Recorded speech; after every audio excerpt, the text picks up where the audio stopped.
शहनाज मंडप में आ चुकी थी। विराज ने उसका हाथ थाम कर उसे अपने पास बैठा भी लिया था।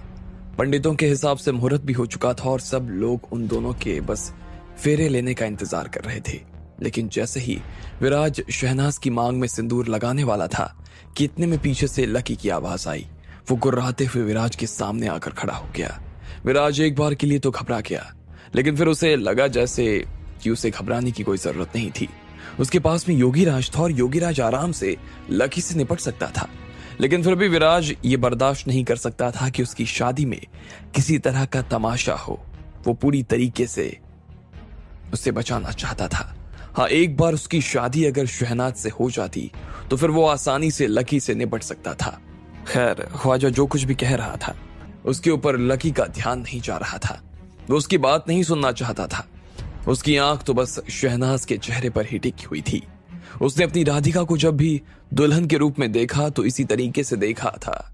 वो चाहता था कि शहनाज को ये याद आए कि वो शहनाज नहीं बल्कि उसकी राधिका थी। वो विराज को वहां से हटाकर उसकी जगह पर बैठ जाना चाहता था।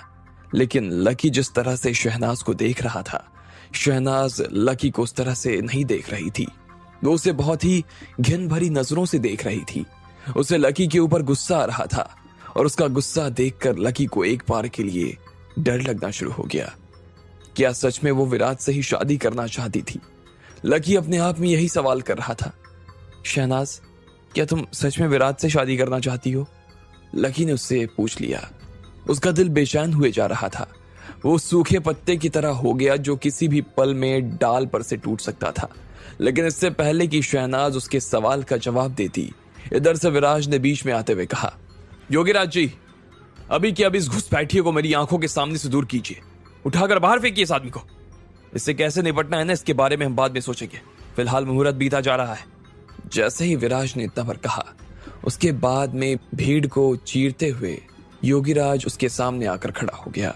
जब लोगों ने विराज के मुंह से योगीराज के बारे में सुना तो उन्हें लगा था जैसे कोई बहुत बड़ा आदमी उसके सामने आकर खड़ा होने वाला था। उन्हें लग रहा था कि वहां मौजूद हर मर्द से उसका आकार कम से कम 2 गुना होगा। लेकिन जैसे ही उन लोगों ने योगीराज को देखा तो सब लोगों के हौसले पस्त हो गए। उन्हें उसे देखकर निराशा हो रही थी। वो एक दुबला पतला और बूढ़ा सा आदमी था। वो लकी का क्या बिगाड़ सकता था? अब हर किसी को ऐसा लगने लगा कि विराज ने अपने ही गले में मुसीबत मोल ले ली थी। विराज शायद किसी और को बुलाना चाहता था, लेकिन उसके सामने कोई और आकर खड़ा हो गया। योगीराज आया और लकी के सामने आकर खड़ा हो गया। छोटे भाई, दिख नहीं रहा कि विराज भाई की शादी हो रही है? ऐसे दूसरे लोगों के फेरों में टांग अड़ाना अच्छी बात नहीं होती है। मुझे लगता है कि इन्हें इनका काम कर देना चाहिए, ठीक है? और जहां तक सवाल हम दोनों का है तो हम दोनों एक दूसरे को थोड़े खुले में देख लेते हैं। अब चाहो तो तुम मेरे हाथों भी मर सकते हो और चाहो तो लूले लंगड़े भी हो सकते हो। तुम्हारी जो भी इच्छा हो उसे मैं पूरा कर दूंगा। क्या कहते हो, चले? योगीराज ने घमंड भरी नजरों से और आवाजों के साथ में लकी की तरफ देखते हुए कहा।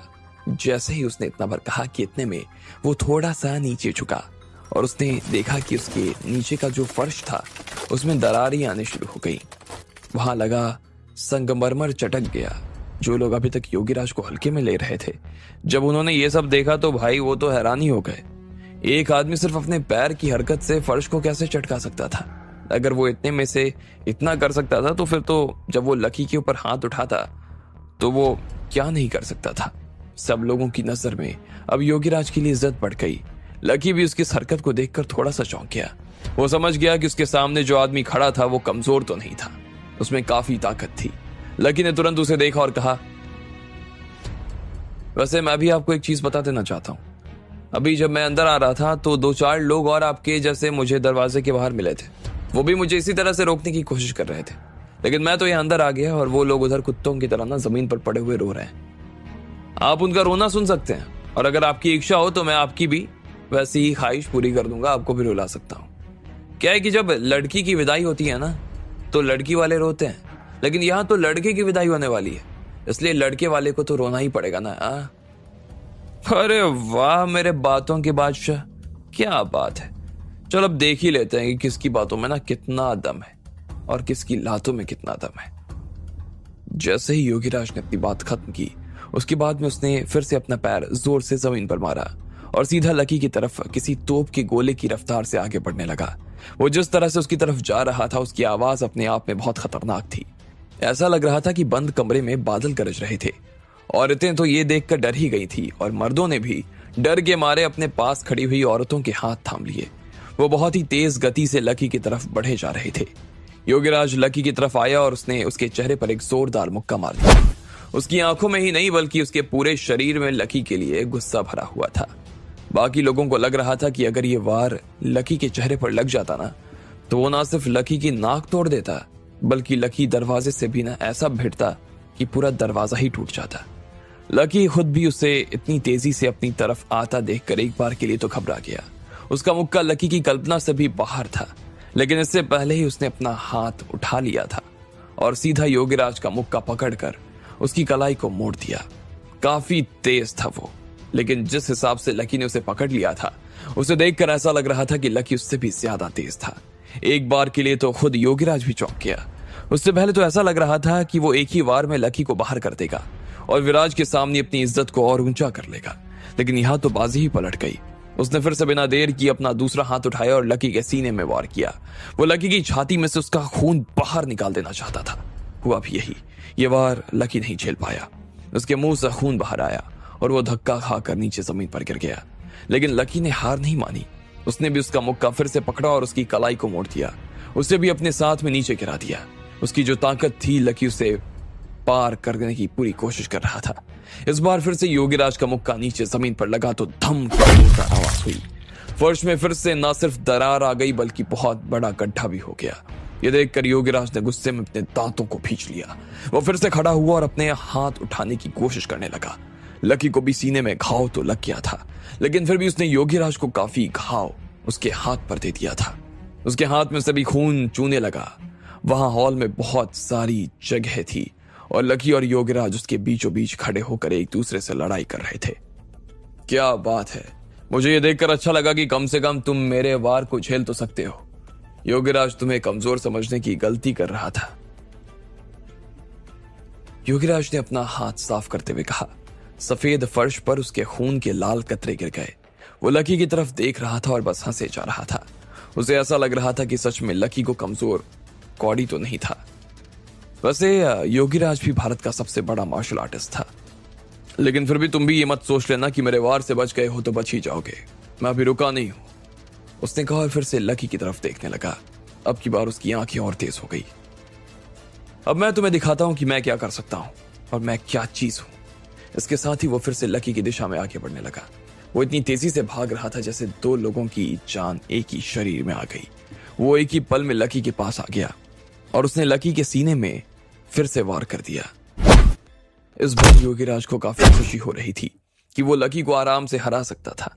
उसने लगातार उसके सीने में 3 से 4 वार किए। लकी एक बार के लिए तो उसके हमलों से बच नहीं पाया और वो पिछड़ा हुआ सा महसूस कर रहा था।